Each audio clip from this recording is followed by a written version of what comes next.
बाण के द्वारा बेधा नहीं जाता। भगवान राम जब धनुष बाण उठा करके चलते हैं तो धनुष बाण किस लिए लिया था? क्या शान शौक से लिया था?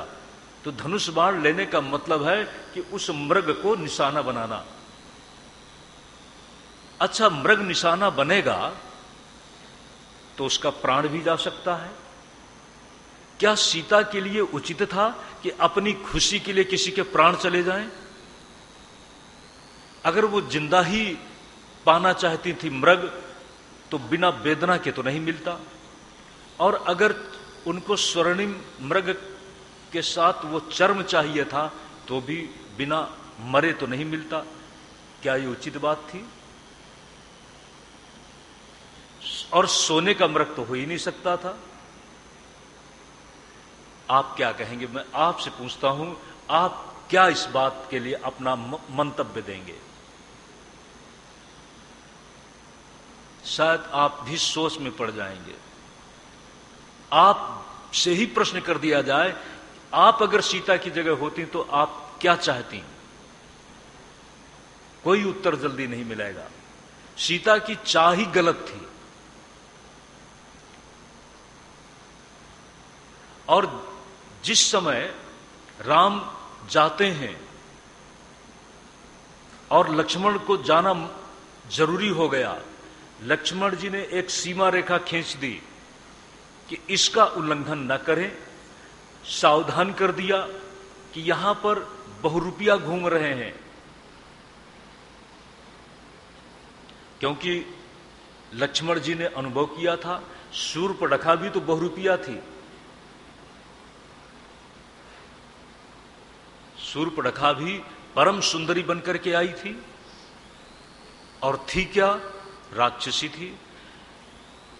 सबसे पहले सीता जी के द्वारा स्वर्णिम मृग की कामना, मृगचर्म की चाह या जीवित मृग की चाह बड़ी असंगत सी कामना लगती है। कहते हैं क्यों, ऐसा क्यों? हम प्रश्न चिन्ह लगा रहे हैं, लेकिन यही हम भूल कर रहे हैं। सच तो ये प्रश्न करना भी नासमझी है। क्यों? जो घटना का नियत क्रम है, निश्चित रूप है, वो तो घटित ही होगा। विनाश काले विपरीत बुद्धि। जब वो मानवीय लीला थी तो मानवीय लीला में अगर कुछ अघटित होने जा रहा है तो अघटित होने के पीछे उस समय जो बुद्धि का भ्रम है वही तो उसमें कारण बनता है। तो कभी कभी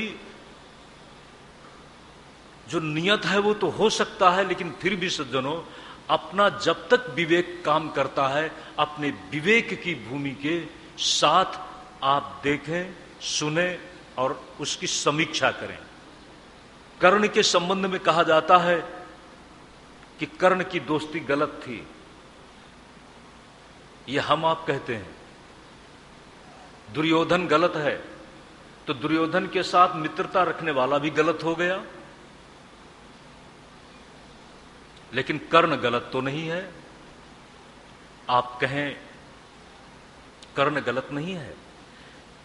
कर्ण मित्रता का व्यवहार किसी ने दिया जब वो चारों तरफ निराश्रित अपने आप को मान रहा था, अपमानित देख रहा था। उस समय अगर दुर्योधन के द्वारा उसको सम्मान मिला, दोस्ती का हाथ बढ़ा। अब दोस्ती का जब हाथ बढ़ गया तो अब तो दोस्ती रहेगी। मित्र गलत है, मित्र गलत होने के कारण वह गलती को भी वर्ण कर लेता है। दुर्योधन के साथ कर्ण गलत नहीं है। कर्ण के प्रति आपके मन में अश्रद्धा नहीं है।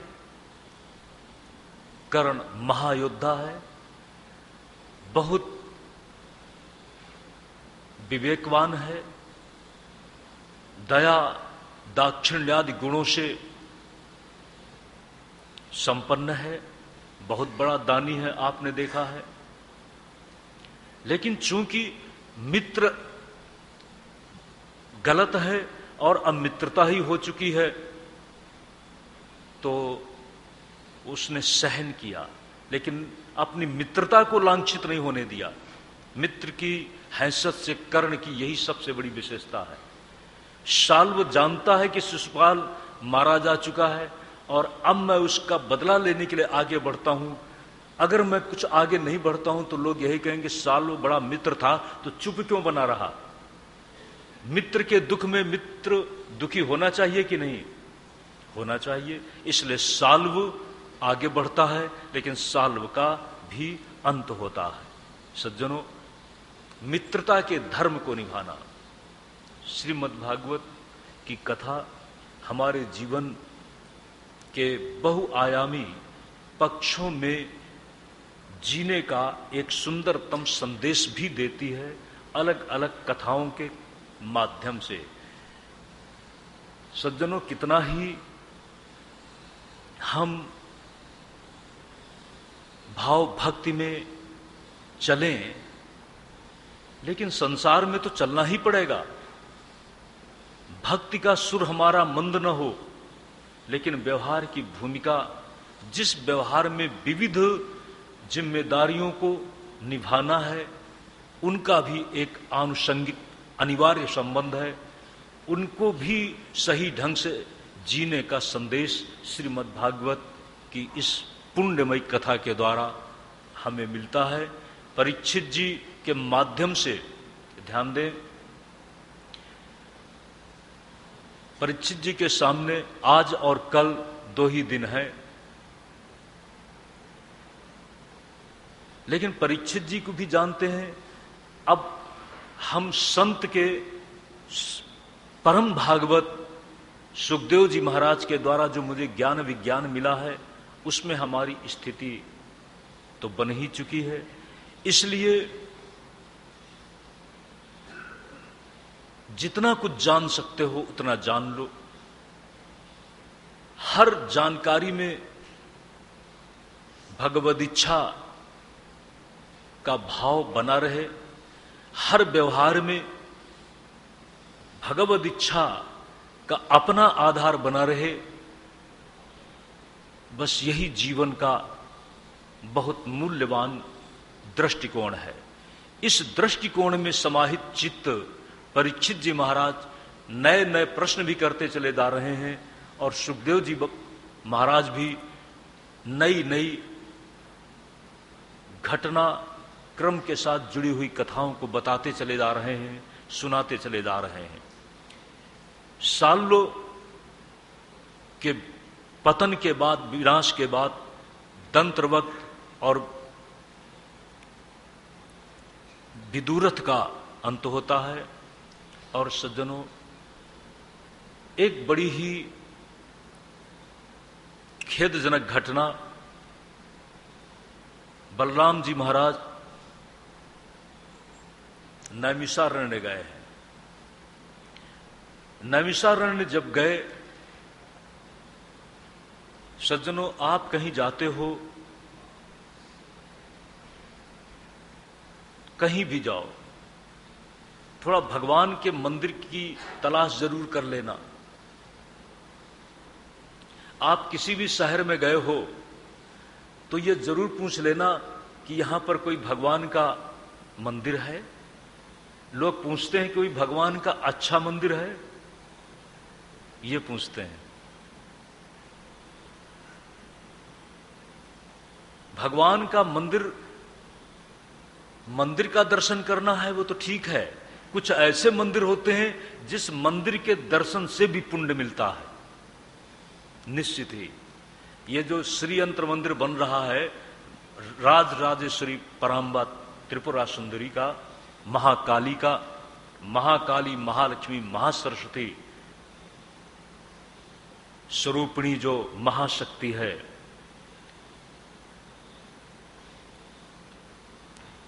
जिसमें वह निवास करती है, जो उसका अधिष्ठान है, वही श्री यंत्र है। इसलिए ये जो मंदिर है अपने आप में परम अद्वितीय और अनूठा मंदिर है। इसके दर्शन से भी पुण्य होगा। इसके पास आप बैठ जाएं, यह मैं आपको निश्चित रूप से कहूंगा इसके पास भी आप बैठ जाएं तो आपके मन को शांति मिलने लगेगी। अभी मंदिर नहीं बना है, आप जा करके देख लेना। एक दिन तोदी जी, रमेश भाई, हम लोग, भूपेंद्र भाई वगैरह जाते हैं, उस मंदिर के केंद्र में रात के समय थोड़ी देर के लिए खड़े होते हैं, और जगह पर खड़े होते हैं तो अलग वाइब्रेशन, लेकिन उस जगह पर जाते हैं तो एक अलग फीलिंग होती है, अनुभव कर लेना। ये मंदिर ही उसका रूप है। तो ऐसे मंदिर तो कम होते हैं। तो व्यक्ति पूछता है कोई अच्छा मंदिर है, निश्चित ही ये अच्छा मंदिर होगा। लेकिन इसी के साथ आप जब किसी शहर गए तो ये पहले जान लेना कि कोई तपस्वी है। गंगा जी उतर रही थी तो धरती में उतरने से पहले, धरती में प्रवाहित होने से पहले, धरती में यात्रा करने से पहले किसी तपस्वी के पास गईं, क्योंकि तपस्वी की तपस्या से हम पवित्र हो जाएंगे और उसकी तपस्या अपने लिए वरदान बन जाएगी। गंगा जी इतना पवित्र हो जाती हैं कि संसार का जितना भी प्रदूषण है वह उनमें पड़ता है, लेकिन फिर भी गंगा अपवित्र नहीं होती। ध्यान देना सज्जनों, संसार की व्यावसायिक धारा में चलने के साथ साथ एक बार तो किसी तपस्वी का संग रखना।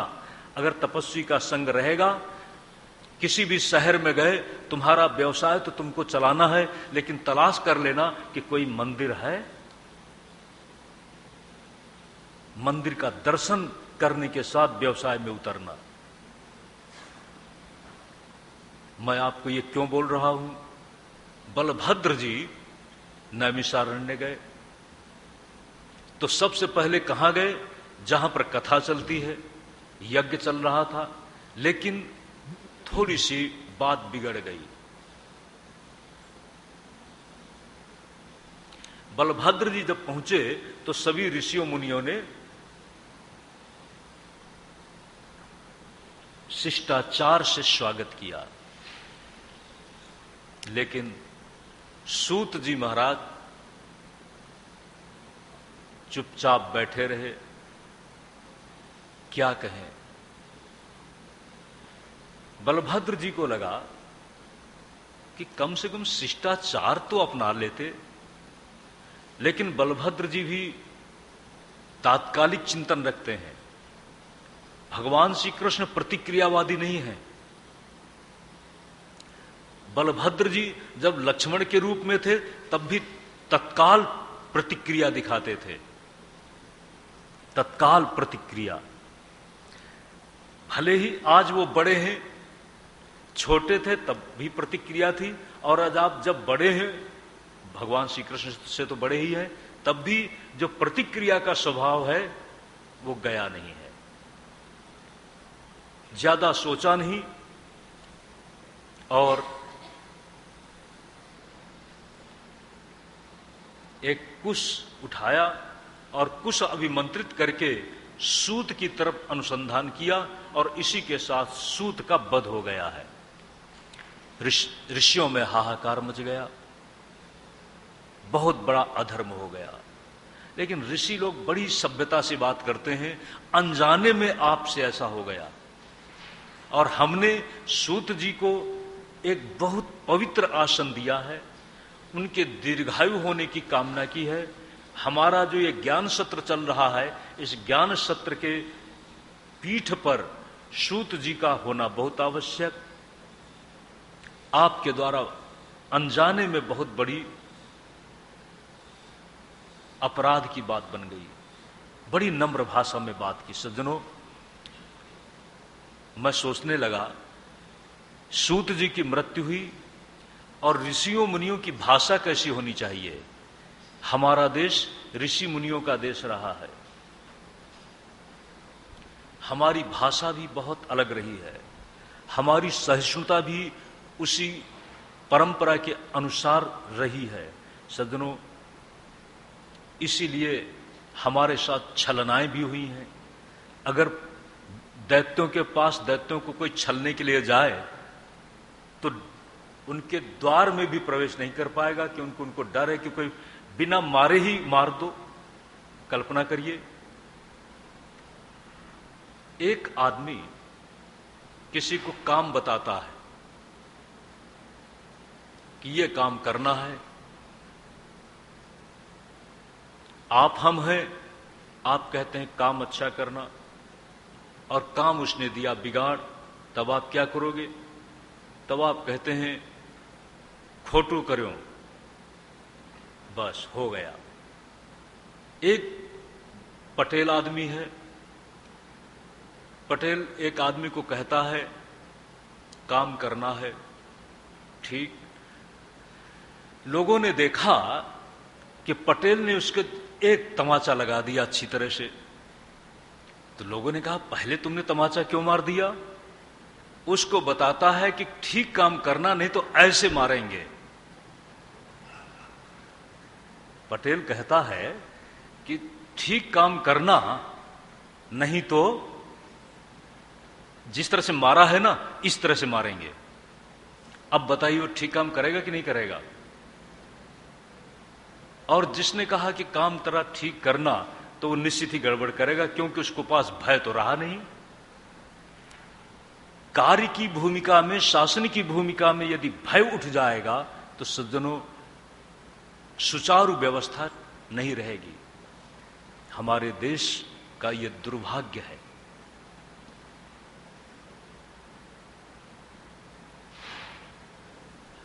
पर बलभद्र जी की विवेक चेतना वहां पर जग जाती है, व्यवहार से व्यवहार बदल गया।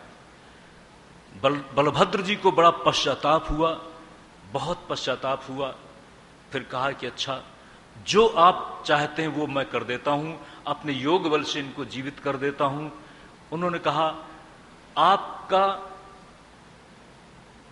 कुश के द्वारा, जो अभिमंत्रित कुश के द्वारा जो इनका अंत हुआ है, उसका भी अवमान न हो, हमारा जो काम है उसमें भी रुकावट न आए, व्यवस्था भी न बिगड़े। आप ऐसा करें, और जो आपके द्वारा ये दुष्कृत्य हुआ है इसका प्रक्षालन, प्रायश्चित आप खुद ही कर डालें। इससे लोक जीवन में एक बहुत स्वस्थ परंपरा का प्रारंभ होगा। बलभद्र जी ने, सूत जी का नाम था रोमहर्षण। उनके जो बेटे हैं उग्रश्रवा, उनको बिठा दिया। तब से उग्रश्रवा के द्वारा ये हमारी कथाएं चल रही हैं। कथाओं का जो सिलसिला है आप जो अभी सुन रहे हैं, उग्रश्रवा के द्वारा। उग्रश्रवा सूत महाराज का प्रतिनिधित्व करते हैं, बेटा है उनके द्वारा कथा का श्रवण कराया जा रहा है। इसके बाद बलभद्र जी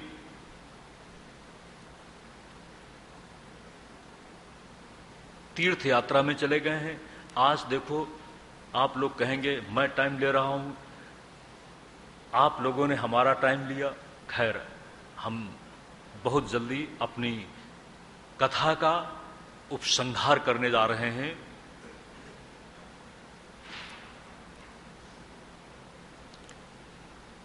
ऋषि मुनियों ने कहा बलभद्र जी महाराज, अब आप तीर्थ यात्रा करो, तीर्थ यात्रा करो, आपके लिए यही प्रायश्चित है। और तीर्थ यात्रा में जाने से पहले इलवण का बेटा है बलबल, जो हमारे यज्ञ में बहुत बड़े विघ्न उपस्थित करता है। कम से कम आपके आने से, आपका नाम है बलराम और आपका नाम है बलभद्र, आपका बल हमारे लिए तो शुभ होना चाहिए। तो ये जो बलबल का बल है वो हमको बहुत परेशान करता है, हमारी यज्ञीय व्यवस्था को छिन्न भिन्न कर देता है। उस समय बलभद्र ने बलबल का भी वध किया है। और इसी के बाद तीर्थ भ्रमण के लिए निकल गए हैं। और हमारे कथानायक द्वारका में अपनी राजसभा में बैठे हुए हैं। और इसी के साथ थोड़ा आवाज आने लगी। राज्यसभा में बैठे हुए हैं